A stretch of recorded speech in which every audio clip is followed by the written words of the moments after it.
Itu semua ulama ngendikan kata fi hujurikum yang serumah itu diabaikan. Jadi tidak bisa misalnya gini, kamu nikahi Sri di Jogja, punya anak tiri di Jakarta, berarti halal karena tidak serumah. Wah itu sesat dan menyesatkan ya. Karena ada aturannya, fi hujurikum itu kalimat yang disebut Allah itu normatif. Normatif artinya umumnya anak itu, anak tiri itu serumah, tapi bukan sebagai catatan hukum. Dan itu banyak sekali lafaz-lafaz yang disebut Allah atau disebut Rasulullah bukan sebagai catatan hukum, tapi normatif. Itu kan seperti gini. Cong, bukti kamu hormat tamu. Kalau ada tamu itu suguhi teh. Kalau ada tamu itu suguhi kopi. Itu normatif. Bukan berarti yang tidak nyuguhi kopi itu tidak menghormati tamu, tidak bisa seperti itu. Kalau tamunya darah tinggi, kan malah mati itu. Nah, ulama itu berkompeten, sangat kompeten sekali memahami Quran. Mana lafaz yang disebut Allah itu normatif, mana yang disebut Allah itu sebagai catatan hukum. Kalau fi hujurikum menjadi catatan hukum, maka maknanya begini, haram menikahi anak tiri yang serumah. Waroba ibu kumulati fi hujurikum. Mafhumnya kalau tidak serumah, boleh, wayo kacau. Ibunya kamu embat, anaknya kamu embat, hanya karena beda. Itu sesat dan menyesatkan. Makanya bahaya sekali nafsirkan Quran tanpa ilmu. Sampai ada ancaman manfassarul Quran biro'ihi falyatabawa makadahu minan nar. Orang menafsirkan Quran dengan semaunya sendiri, maka sama juga pesan satu tiket di neraka. Jadi sampean sama saya itu potensi masuk neraka saya sebetulnya. Karena saya nekuni tafsir. Itu bahaya sekali. Sebab itu saya tradisikan kalau ngaji itu pakai kitab supaya sanadnya mutasil sampai Rasulullah Shallallahu Alaihi Wasallam. Nggak boleh mengajarkan Quran terjun bebas. Menurut saya, memangnya agama menurut kamu enak aja. Nggak boleh agama kok menurut saya, agama yang menurut Allah dan Rasul. Nggak boleh menurut saya. Kalau menurut saya berarti agama macam-macam karena setiap orang menurut masing-masing. Ya saya teruskan ya. Jadi diantara dengan tanda kutip jebakan-jebakan lafaz adalah kita tidak pernah tahu lafaz itu disebut itu karena apa. Karena mewakili kelompoknya seperti tadi. Saya punya tamu terus manggil sekenanya. Wahai Bakar sini. Kira-kira yang datang Umar tetap saya seneng nggak seneng. Butuhnya ada orang yang hormat. Yang datang Ali ya saya seneng. Yang datang Zaid yang seneng. Yang datang siapa saja seneng. Itu kan ibarat kamu orang kaya kemalingan, satpam yang paling kamu ingat itu misalnya Hutomo sini. Di situ banyak satpam yang namanya nggak Hutomo, terus nggak ke kamu. Kira-kira kamu bilang satpam ini goblok nggak kira-kira? Dengan dalih yang saya ada dipanggil. Karena makna menyebut kalimat tadi sekenanya, nyebut Hutomo itu mewakili semua security. Cuma kebetulan yang kamu ingat itu memang agak jelimet ulumul Quran, tapi masuk akal, semuanya setelah dijelaskan masuk akal. Ketika yang datang siapa saja kamu tetap matur nuwun karena ada yang menolong. Nah lafaz di Quran ya seperti itu.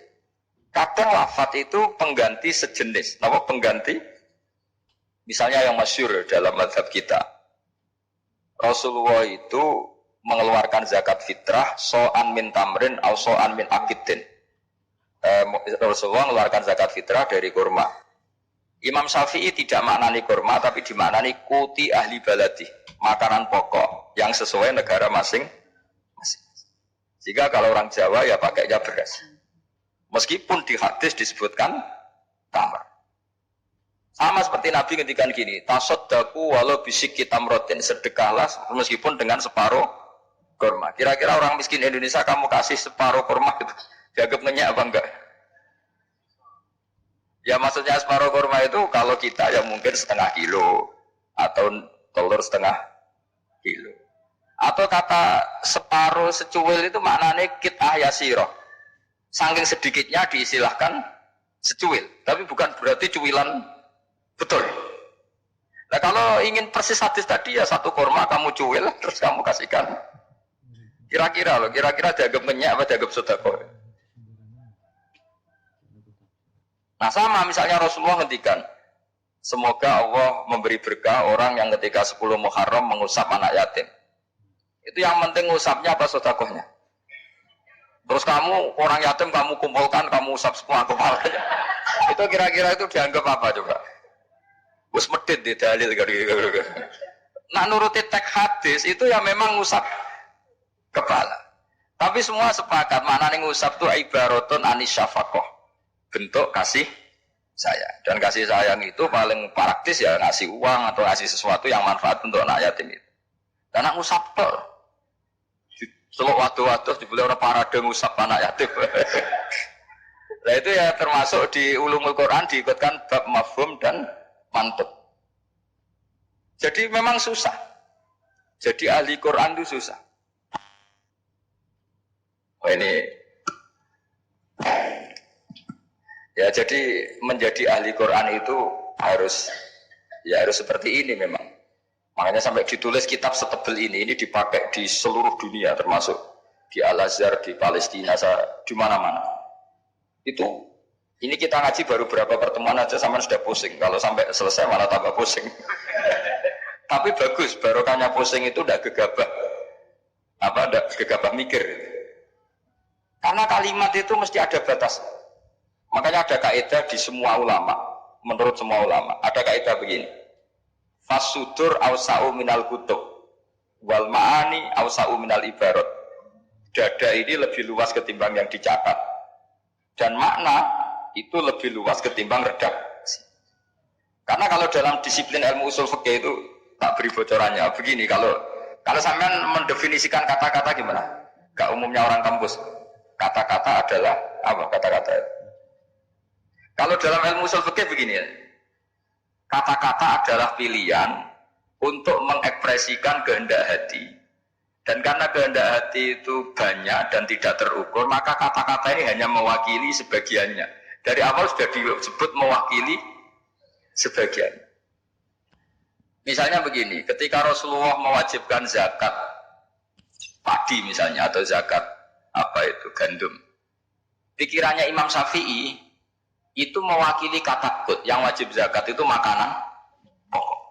Sehingga Imam Syafi'i hanya mewajibkan yang dizakati itu hanya padi, gandum, jagung, kacang, pokoknya yang bisa jadi makanan pokok. Kira-kira Imam Syafi'i itu tidak mewajibkan zakatnya kangkung, melon, mangga gitu. Karena tidak makanan pokok. Tapi dalam mazhab lain enggak, ketika Rasulullah mewajibkan menzakatkan padi. Itu maknanya itu matum pituhul ardu, apa saja yang tumbuh dari bumi. Sehingga kelompok ini termasuk Yusuf Qardawi wajibkan zakat melon, mangga, pokoknya semua buah-buahan, semua tanaman wajib zakat. Karena ketika Anda mengatakan begini misalnya, "Cung nak ana tamu kai pelem." Kalau ada tamu, tetangga-tetangga atau tamu kasih mangga. Sementara di rumah kamu itu ada mangga, ada melon, ada semangka. Maksud kamu itu didik anak supaya derma dengan memberi apa saja. Kebetulan yang kamu ingat melafadzkan mangga. Apa harus mangga? Nggak, harus sampean tak polling. Milih mana aja. Ya saya punya anak. Yang di rumah saya itu ada mangga, ada semangka, ada melon. Terus saya bilang ke anak saya, nah tangga itu ke tetangga kasih mangga. Kata mangga itu bisa diganti melon apa enggak? Bisa, karena semangat saya adalah mendidik anak saya itu dermawan, peduli sama tetangga. Kebetulan yang ingat mangga, sudah ini tetangga ya. Lalu tetangga itu maknanya tetangga apa manusia? Sehingga pas itu ada tamu tapi tidak tetangga, gak usah gei kan gak tonggo. Nah, makanya ini kan jadi PR. Berarti kalimat tadi, "Cung nak ono tonggo" atau "Cung kalau ada tetangga kasih mangga." Sebetulnya kalimat itu bisa diganti, "Cung sementing ku lomo." Kata tonggo ora penting, mangga juga gak penting. Maka yang dikatakan kata-kata lafaz adalah mawudi'a bi'izaiha al-lafzu. Jadi yang dikatakan lafaz adalah gelombang keinginan dari seseorang yang bergejolak di hati, kemudian diungkapkan. Tentu kalimat ini tidak cukup untuk menampung sekian keinginan. Akhirnya yang dilafadzkan atau yang diucapkan hanya beberapa. Orang sholat tentu bergelora di hatinya ingin mendidik anaknya itu dermawan, peduli, sopan, tahu sosi, ya. Terus kan nggak mungkin kita pidato gitu ke anak kita. Akhirnya yang ngomong, cok, nak tonggo kayak mangga, nak tonggo kayak duit, nak tonggo kayak beras. Bareng boe kelaparan, gak dikai pokok. Ini kan gak tetangga. Oh ya searab lah. Mestinya cara berpikir. Sono tamu ya di baro. Ini kan gak tetangga, gak masuk definisi tetangga. Maka memahami Quran itu susahnya di situ. Apakah lafaz itu disebut teks, maksudnya kalau dalam bahasa kampus, apakah teks disebut itu untuk catatan hukum, apa untuk tadi mafhum tadi, apa ibaratun angkada, ibaratun ekspresi dari itu.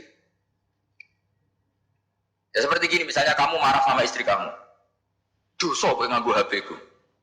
Terus istri kamu malah nganggo ATM. Wah, HP orang malah nganggo ATM. Sebetulnya melarang pakai HP itu saking mangkelnya gitu saja. Kalau HP saja dilarang, apalagi pakai Alphard kamu. Tapi istri kamu enggak, saking gobloknya, bos saking yang kamu larang kan HP, kan saya pakai Alphard. Wah, ya kacau kalau seperti itu. Maka sebuah teks atau lafaz kalau dalam bahasa Arab itu maknanya apa ya? Ya sudah seperti tadi. Saya berkali-kali nyontohkan yang awam ya. Ada seorang dikandani cung jogeman nabok ibu jumu. Nabok itu memukul pakai tangan. Suatu saat istrinya lapor lagi, Pak Kiai sekarang nggak pakai tangan tapi nyaduk. Nah ketika santrinya di kemarin, kenapa kamu masih nyaduk istri kamu? Kan Pak Kiai larang hanya nabok, kan pakai tangan, ini pakai kaki. Kan beda. Ya itu kan keliru sekali karena maknanya jangan nabok itu pengganti dari kata jangan menyakiti, maka meludahi ya haram, nyaduk ya haram, menerantakan juga. Tapi lesan kan nggak mungkin bisa mengungkap sekaligus apa yang kita ingin. Akhirnya lesan melafadzkan sesuatu yang hanya mewakili sekian. Makanya disebut fal ma'ani awsa'u minal ibarat. Makna itu lebih luas ketimbang redaksi. Coba misalnya zaman Jenderal Sudirman, angkat senjata untuk ngusir Belanda. Terus pasukannya hanya ngangkat tok. Terus mesti Jenderal Sudirman, cukup bloknya. Kalau dimarahin kan sudah ngangkat. Terus ada Belanda yang mau nembak kita, usir Belanda.